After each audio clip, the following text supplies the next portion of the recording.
보통 이제 행정에서 중요하게 몇 가지를 간추릴 때 인사, 조직, 재정 뭐 이런 것들을 듭니다. 재정을 한 글자로 하면 돈이다. 결국 교회에서 돈이 중요하다 안 중요하다? 중요하죠. 개인에게도 중요하고 가정에서도 중요하고 교회 역시 돈의 어떤 중요성 어떻게 쓰느냐 얼마나 우리가 쓸 수 있느냐 뭐 이런 것들이 중요한데 자 개척을 하면 승패가 어디서 좌우되나요? 교인 수는 한두 명만 있어도 존재할 수 있어요. 교회가 결정적으로는 결국 재정입니다. 그 재정으로 기초 재정이 사실은 이제 제일 먼저 들어가는 부분이 이제 임대료인데 가정에서 시작을 하면 교회의 임대료는 따로 안 내도 됩니다. 그렇기 때문에 처음부터 너무 그 전용 공간을 임대해서 시작하지 말아라. 또 전용 공간을 임대하더라도 너무 크게 버리지 말아라. 이런 이야기를 보통 하는데 그 부분을 버틸 수 있으면 버틸 수 있을 만큼 길게 기간을 가져갈 수가 있습니다. 정부에서 사용하는 재정, 돈과 교회에서 사용하는 돈, 이게 뭐가 다를까? 어떻게 다를까 하는 부분인데요. 정부의 재정은 계속 커지고 있습니다. 세금이 늘어나고 있다는 이야기죠. 소득 수준이 올라가고 기업들이 또 경제 성장을 하면서 커지는 면도 있고 또 세금의 종류가 늘어나는 측면도 있습니다. 동일한 교회에서 동일한 교인이 존재한다고 가정을 하면 헌금은 늘어난다? 어떻다? 소득이 늘어나면 늘어나야 되는 거예요. 그렇죠. 그런데 한국 교회의 조금 차이는 뭐냐면 교인들이 고령화되면서 월 고정 수입이 없어지거나 줄어드는 교인들이 꽤 있습니다. 세대 사이클이 계속 순환하지 않고 기존 교인들이 이제 고령화되고 퇴직을 하고 이렇게 소득이 줄어들면 교회 헌금이 줄어들 수 있는데 자꾸 부정부패라든지 불신들이 늘어나니까 여기에 대한 제도들이 계속 발달한다. 그 제도의 대표적인 것이 예산, 결산, 감사, 공시 혹은 공개 이런 제도들인데 얼마나 들어올지 모르니까 예측이 안 되고 먼저 계획을 세우자 예상을 계산하는 거죠. 근데 이것도 잘 안 맞아요. 단위에 대한 감사는 노회에서 하고 노회에 대한 감사는 총회에서 하도록 되어 있습니다. 어쨌든 제도화는 되어 있다. 감사 결과 보고도 이게 약간 공론화되거나 이런 부분들은 조금 교회 쪽이 조금 약하다. 교회가 믿음의 공체인데 믿고 또 그러니까 신뢰하고 또 덕을 또 강조하잖아요. 자꾸 이걸 뭔가 파헤쳐서 공개하고 이런 것은 교회 덕이 잘 안 된다.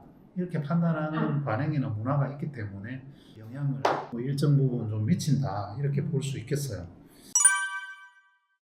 주로 재원이나 운영 원칙이 키워드를 한다면 헌신, 나눔. 교회가 자원과 봉사자의 비율이 상대적으로 좀 높다. 성가대, 교사들, 뭐 그다음에 주간봉사나 기타 등등을 보면 교회는 대체로 헌신, 봉사, 그래서 이제 지출 비용을 많이 아끼는 그런 구조인 거죠. 주로 사용되는 것이 나눔과 관련해서도 많이 이제 드는데 불이웃, 노인, 선교 현장 이런 데도 많이 좀 나누죠.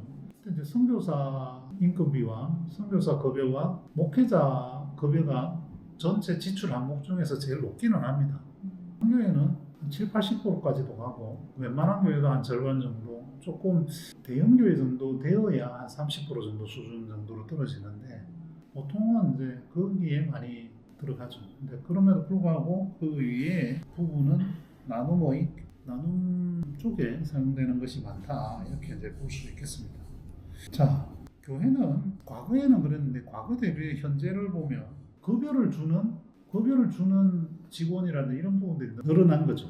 특히 방송실 건물 관리, 경비 또는 뭐 주차장 관리 뭐 이런 영역들이 또 많이 생겼죠. 그 네비우스 정책이라고 혹시 들어봤습니까?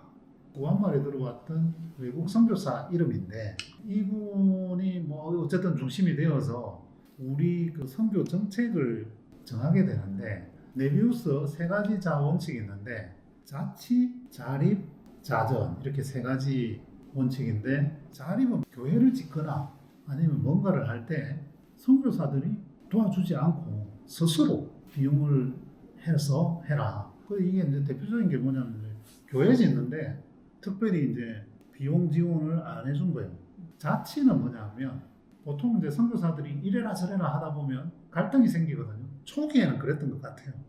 왜냐하면 문화도 잘 모르는데 거기서 생긴 문제를 해결하기 위해서 자치라는 원칙을 적용을 한 거죠. 세 번째가 이제 자전 원칙인데 전도를 스스로 하라는 거예요. 한국 교회의 대중화는 전파 전도는 우리 한국인에 의해서 이루어졌다. 어떻게 보면 지금 우리 자립이나 자치가 잘 되고 특히 자립이 잘 되고 있는가? 물론 이제 자립 원칙은 적용은 하고 있어요. 근데 작은 교회들이 뭔가 아직까지 그런 부분들이 잘 안 되는 경우들도 좀 있다. 우리가 다시 초기로 돌아가서 그 네비우스의 세 가지 자원칙을 한번 정비를 해보면 어떨까라는 생각도 듭니다.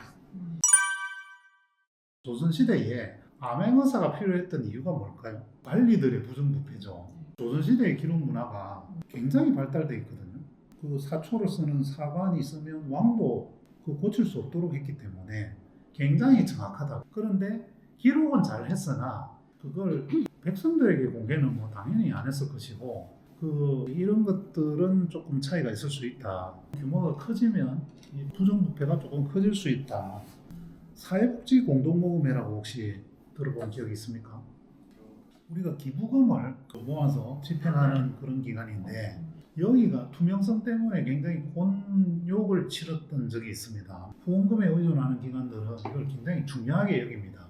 교회가 문제가 되는 것들의 키워드를 보면 투명성, 공개 이 부분에서 가장 많은 부분이 있고 재정 정보는 누구를 위해서 공개되는가? 제일 중요한 것은 결국 목회자 자신을 보호합니다.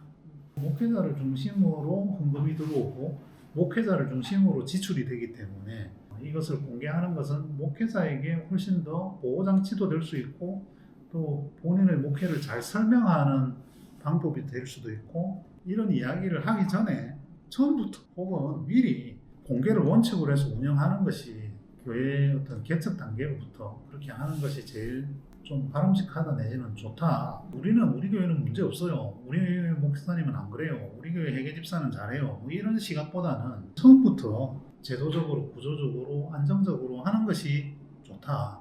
특히 개척하시는 분들 목회자 중에 가능하면 교인이 조금만 있으면 한 5명이라도 10명이라도 있으면 회계 문제는 처음부터 기본적으로 투명하게 가져가는 것이 좋고 그것을 공고 드립니다.